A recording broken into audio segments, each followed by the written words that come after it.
You are welcome once again to Pleasant Chemistry.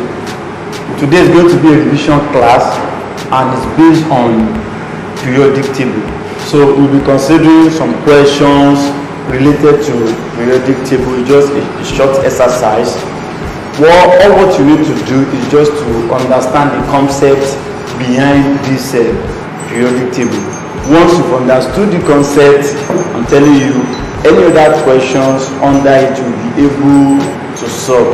And if you have any challenge in solving any questions under periodic table, just drop in the comment box and be very sure that I will get back at you. Thank you.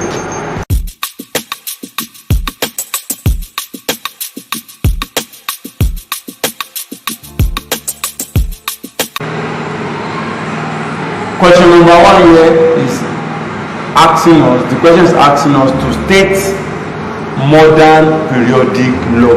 State modern periodic law. State modern periodic law. Now, listen, if you are stating modern periodic law, you must understand something.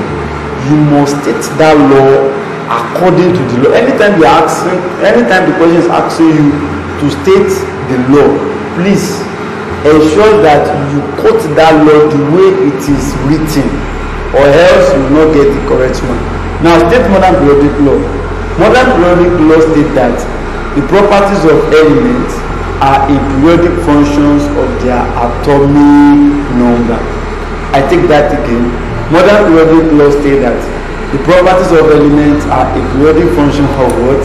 Of the atomic number, which means that the atomic number of an element determines how an element will behave both chemically and physically. It's not the mass number. Mass number has nothing to do with how an element will react chemically, and that is what modern periodic law is explaining.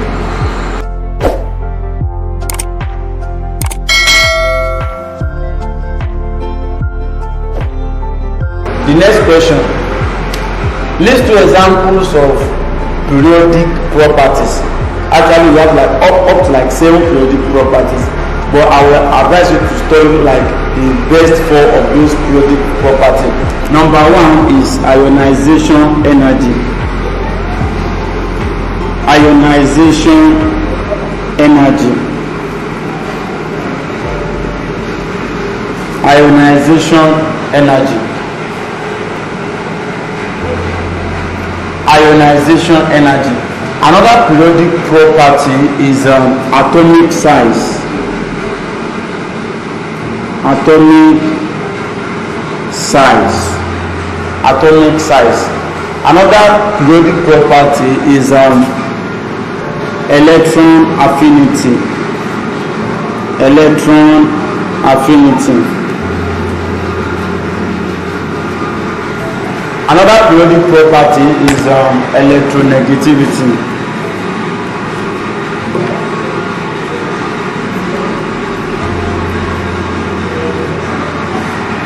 Electron affinity, electronegativity, ionization energy, and atomic size. You might need to read on these ones, definition of ionization energy and their trend. Now the summary, their trend across the period and down the group.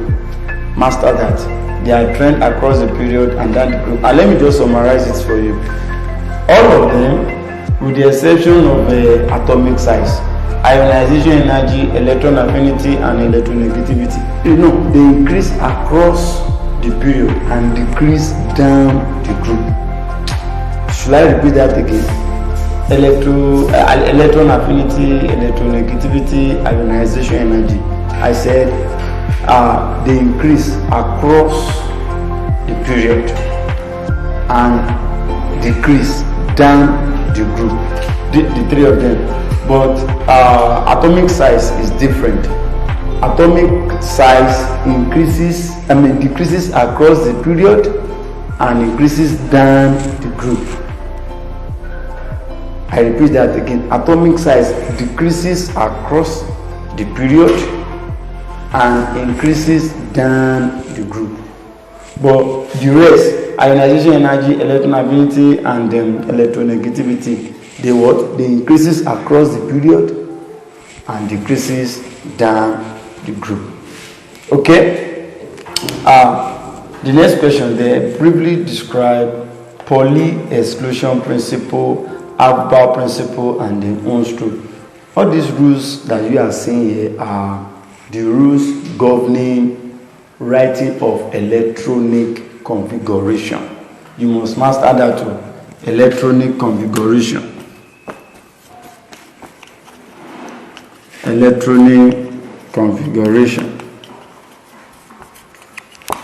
Writing of electronic configuration. So these are the three rules that govern writing of a electronic configuration.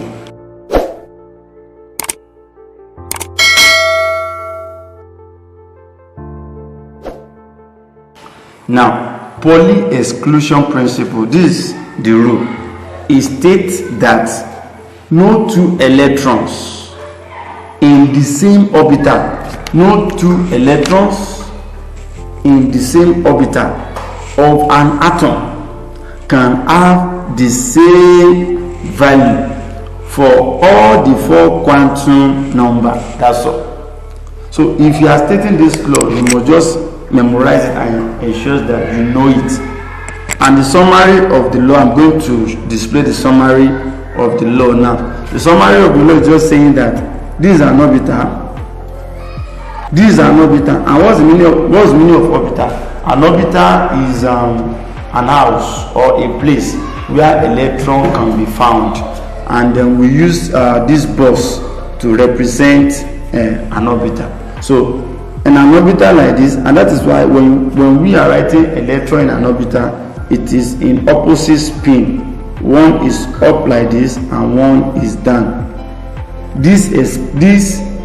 By writing our electron like this, it explains Pauli exclusion principle. That is, the two of them have different energy level.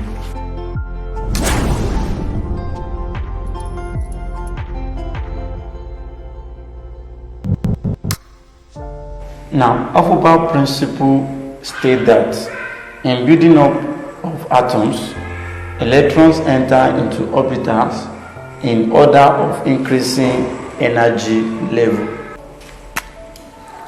According to Avbau principle, in writing of electronic configuration, I want you to master this thing: 1s, 2s, 2p, 3s, 3p. Then for the first 20 element, it ends with 4s. So according to Avbau principle, this arrangement is in increasing order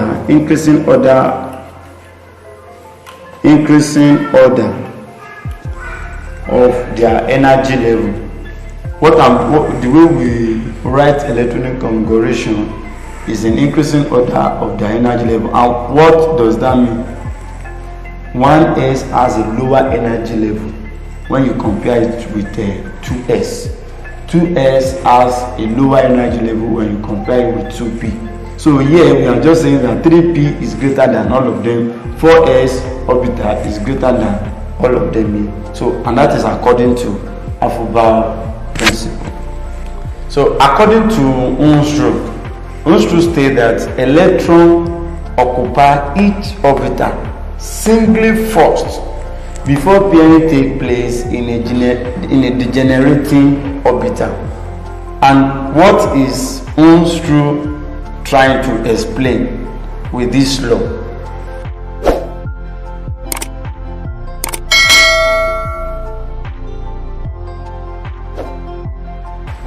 What is Ohm's rule trying to explain? Now, what do we mean by degenerating orbital? This is what is actually our bone of contention here. What is the meaning of degenerate orbital? You know, we have s orbital, we have p orbital, we have s orbital, we have p orbital, we have d orbital. Actually, s orbital is not a degenerate orbital. The only degenerate orbital we have here is p, d, and then f. Are you with me now? And what do we mean by degenerate orbital? Degenerate orbital are orbital with the same energy level. So this p orbital now, this p orbital has another suborbitals in it. So p orbital has 3 suborbitals, and let me tell you, in each orbital can accommodate maximum of 2 electrons. I repeat, orbital can accommodate maximum of 2 electrons. Filling our p orbital, the maximum electron p orbital can accommodate is 6 because it has 3 suborbitals. So these 3 suborbitals are regarded as degenerate orbital. So what Unsru is now trying to explain is this. Let's just pick one element, for instance, nitrogen. I want to write electronic configuration of nitrogen. Nitrogen it has atomic number 7. So let's say we are writing 1s2. Considering this order, 1s2, 2s2. Now it remains 2p. According to what we have here, it remains 2p. So this 2p is subdivided into 3 suborbitals. Now we already have 4. Now 2 plus 2, 4. You take away 4 from 7, it remains 3. So in that 3, this p, we should have 2p3. But according to Unsru, if you are using this notation, this orbital box, you firstly do like this: 1 year, 1 year, 1 year. This is correct. It will be wrong if you do it like this and then you now put 2 year and put 1 year. You are not following what Unsru is trying to explain. That in a degenerate orbital, electron must firstly enter into those orbitals singly before you now start pairing. Peradventure, you still have more electrons to fill into the orbitals. This is another format. This is another way of asking questions on periodic table. Now, element E, F, G, H with the atomic number. This is the atomic number, and this alphabet represent the element. Okay, so this is the question. The question says you should state 2 elements that are metals, and let me quickly recall. Elements that are metals in the periodic table, they are just elements in group 1, and element in group 2, and element in group 3. Group 1, group 2, group 3 elements are metals. Hydrogen is in group 1 and is a non-metal. So out of all this, out of element in group 1 to group 3, it is only hydrogen that is purely non-metals. So now, how do we know? You can easily detect the group of elements using 2 different methods. You can use the old methods of electronic configuration, or you use the modern electronic configuration. But in your exam, it will be good that you learn how to write modern electronic configuration. So if you start with 7 now, writing the configuration, that will be 1s2, 2s2, then we have 2p, 2p3, because when you add all this power together, it must give you 7. Now let's look at 9. So that means that for this one, for you to determine the group that this one belongs to, you will need to add these 2 and these 3 together. Are you following? You add the 2 up here and the 3 up here. So 2 plus 3 will give you 5. It means that this element is in group 5 and is a non-metal, because I have just explained to us that it is only element in group 1, group 2, group 3 that are metals. Okay, now let's look at this one. 1s2, 2s2. Now this one will be 2p what? 2p what? It will be, this one will be 4. 2 plus 2, 4. 4 from 9.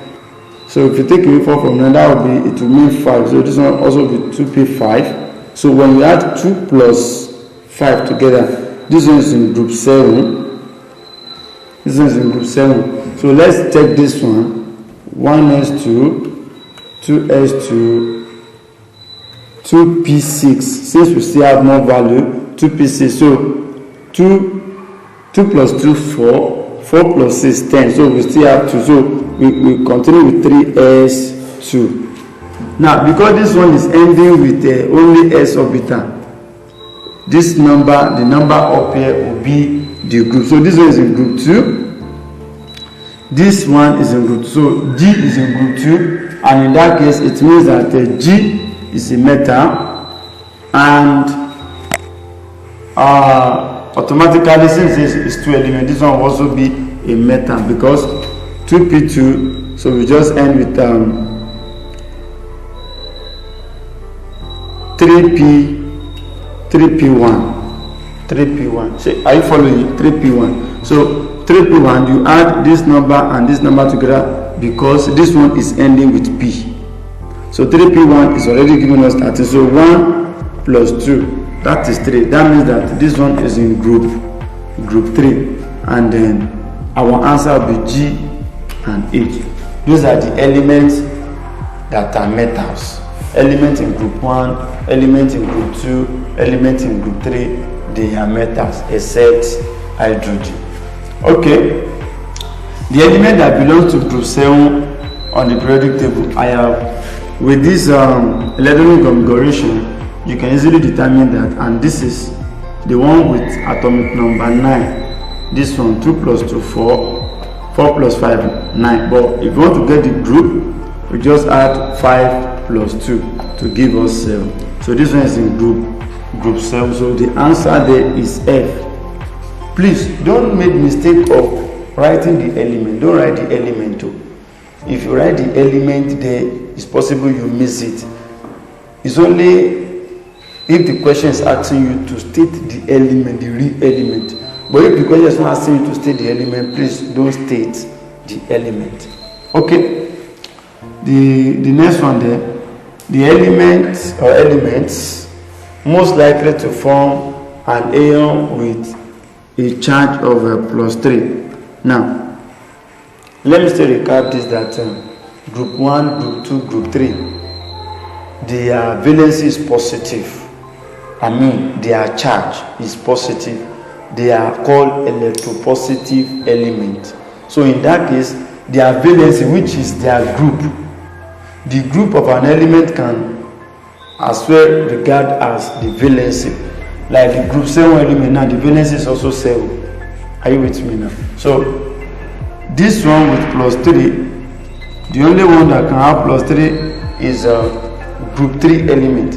Starting from group 4 to group 7, they are electronegative elements. So the one with positive charge of 3 will be H, because it's in group 3, and group 3 elements are electropositive elements. Now the last question, the question is asking us the formula of the compound formed between F and G. So our F has atomic number 9, and in that case our F will be having 2 different valency, or we can write the valency of F in 2 different ways. It can be 7 and it can be -1.